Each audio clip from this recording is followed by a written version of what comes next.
Hi and welcome to the Academy. Today's little sort of golden nugget, if we're going to call it that, is, again, I was thinking while I was been teaching or sitting at home, and obviously I've got to do less thinking because my poor brain cells can't take too much more of it, but what do I see a lot of? What do we kind of all struggle with?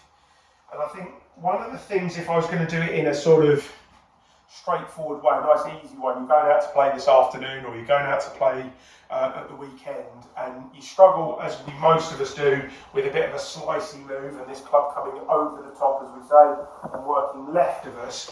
What is a really quick fix, a real simple or really simple way of stopping that? And this one's going to be today the noodle. Now back in the day we used to call it the Rafa Noodle, as you know, after the famous tennis player. But what we're going to use is we're going to use this to stop us coming over the top of it. Now, if I set up to the golf ball here with my 7-iron and I put almost that pink stick just under my toe line here, I would say that if you were to pick sort of 75% of people I teach, possibly more, but let's just say 75% of people I teach, spend too much of their backswing and certainly too much of their downswing this side of that pink stick.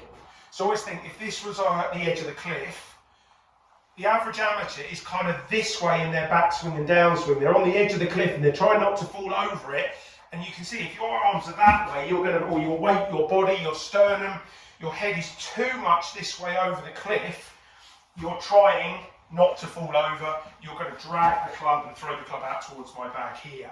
However, if you were to look at most tall players, you're going to see them be the other way. So say the cliff is here, they're okay because they're nicely set into their heels.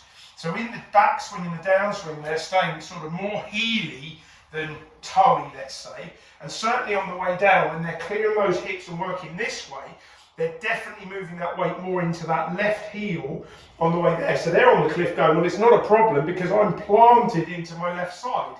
Now, as you can see, if I'm a little bit this way, look, instinct is going to make me do that. And almost I could hit that shot if I feel like I just tip a little bit forward. There's that across the line or cutty or pulley shot. So we're going to use the old Rafa Noodle, and what we're going to do is we're going to put him along the pink stick.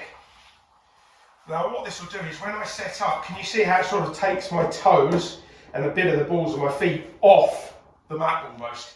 Now it's not that I want you to be completely on your heels, but for the project of what we're talking about today, and just this feeling, if you're playing, as I say, at the weekend, and you need a nice little kind of simple visual, if I was to stand here now, that feels really comfortable. I'm on my heel, I probably should do more of this myself. But on the way down, I'm going to now feel that I'm moving into this left heel more. And obviously my toe would come up and I would roll up onto this foot.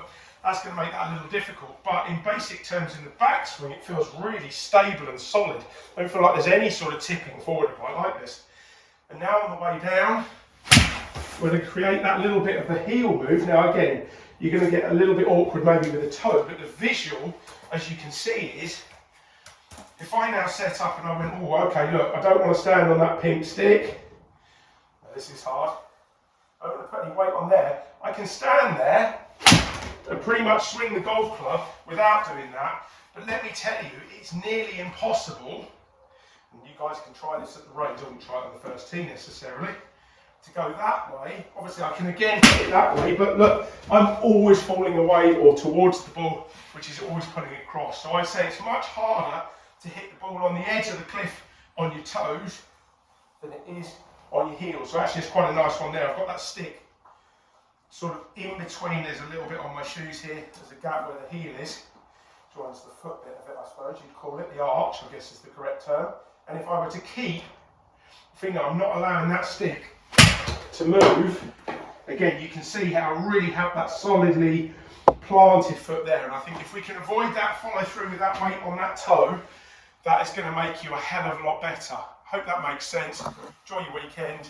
Stay on your heels. Don't go on your toes.